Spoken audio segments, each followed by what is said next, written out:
ইউক্রেনে রাশিয়া আগ্রাসন শুরু করে ২০২২ সালের ফেব্রুয়ারিতে। ২০২৪ সালের আগস্টে এসে প্রথমবারের মতো রাশিয়ার কোনো স্থানে সেনা অনুপ্রবেশ করাতে পারে ইউক্রেন। পশ্চিমাঞ্চলীয় কুর্স্কে এতদিন বেশ ভালোই আধিপত্য ছিল ইউক্রেনের সেনাবাহিনীর। কিন্তু উত্তর কোরিয়া থেকে কিম জং উনের হাজার হাজার সেনা পাঠানো আর কুর্স্কে সেই সেনা মোতায়েনের পর ইউক্রেনের সেনাবাহিনী যেন পালিয়ে বাঁচতে চাইছে। বিভিন্ন গণমাধ্যমের তথ্য বলছে, গেল ৬ ডিসেম্বর কিমের সেনারা মাত্র ২ ঘণ্টায় কুর্স্কের লিওখোভো গ্রামে শত শত ইউক্রেনীয় সেনাকে হত্যা করেছে। রাশিয়ার প্রশিক্ষণ পেয়ে যেন অপ্রতিরোধ হয়ে উঠেছে তারা।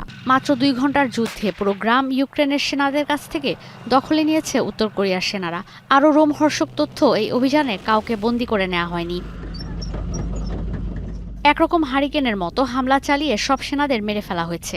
ইউক্রেনের প্রেসিডেন্ট ভলোদিমির জেলেনস্কি বলছেন, কুর্স্কে আরও উত্তর কোরিয়ার সেনা মোতায়েন করছেন রুশ প্রেসিডেন্ট ভ্লাদিমির পুতিন। ইউক্রেনের প্রেসিডেন্ট বরাবরই রাশিয়াকে আহ্বান জানাচ্ছেন যুদ্ধক্ষেত্র থেকে উত্তর কোরিয়ার সেনা সরিয়ে নিতে।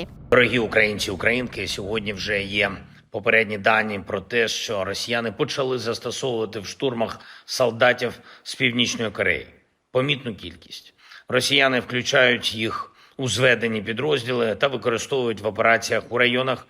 বিশেষজ্ঞরা বলছেন, কিম জং উন মস্কোর কাছ থেকে উন্নত প্রযুক্তির খোঁজ করছে। পাশাপাশি কিম চাইছেন তার দেশের সেনারা যুদ্ধের জন্য প্রস্তুত হোক। দক্ষিণ কোরিয়াকে সামরিক সমর্থন দিয়ে উত্তর কোরিয়াকে বারবার উস্কে দিলেও পিয়ংইয়ংয়ের বেপরোয়া পদক্ষেপে বিপাকে পড়ে গেছে যুক্তরাষ্ট্র। জেলেনস্কি বলছেন, এশিয়াকে আরও অস্থির করতে উঠে পড়ে লেগেছেন পুতিন। Фактично Москва втягнула в цю війну ще одну державу. Причому втягнула максимально. Якщо це не ескалація, то що тоді ескалація, про яку багато хто говорив? কয়েক মাসেই রাশিয়ার সঙ্গে উত্তর কোরিয়ার সখ্যতা বেশ বেড়েছে। জুনে দুই দেশই প্রতিরক্ষা চুক্তিতে সই করে। চুক্তি অনুযায়ী কোনো দেশ যদি হামলার শিকার হয়, সেনা পাঠিয়ে সাহায্য করবে আরেক দেশ। এরপর ইউক্রেনের সেনাদের সঙ্গে যুদ্ধ করতে রাশিয়ার কুর্স্কে পাঠানো হয় ১০,০০০ উত্তর কোরীয় সেনা। তবে এক সপ্তাহ আগেও যুদ্ধক্ষেত্রের পরিস্থিতি ছিল কিছুটা ভিন্ন। রাশিয়ার পশ্চিমাঞ্চলের কুর্স্ক ওব্লাস্টের ৪ স্কয়ার মাইল এলাকা রুশ সামরিক যানের কবরস্থান বানিয়ে ফেলেছিল ইউক্রেন। পশ্চিমা মাইন, আর্টিলারি, ড্রোন আর ট্যাঙ্ক দিয়ে রুশ সামরিক বাহিনীর ৯০টি যান শেষ করে দিয়েছিল ইউক্রেনের সেনারা। যুদ্ধ শুরুর পর থেকে এখন পর্যন্ত রাশিয়ার ১৪,৫০০ যান ধ্বংস হয়েছে। অন্যদিকে ইউক্রেনের মাত্র ৫,২০০ যান ধ্বংস হয়েছে।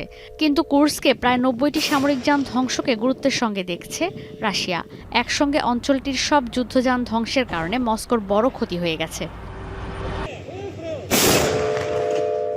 কুর্স্ক উত্তেজনার মধ্যেই এই অঞ্চল থেকে ১৫০ কিলোমিটার দূরে রাশিয়ার পশ্চিমাঞ্চলে ওরিওলে জ্বালানি কেন্দ্রে ড্রোন হামলা চালিয়েছে ইউক্রেন। এদিকে এর আগে একদিনে প্রায় ১০০ মিসাইল আর ২০০ ড্রোন ইউক্রেনে ছুড়েছে রাশিয়া।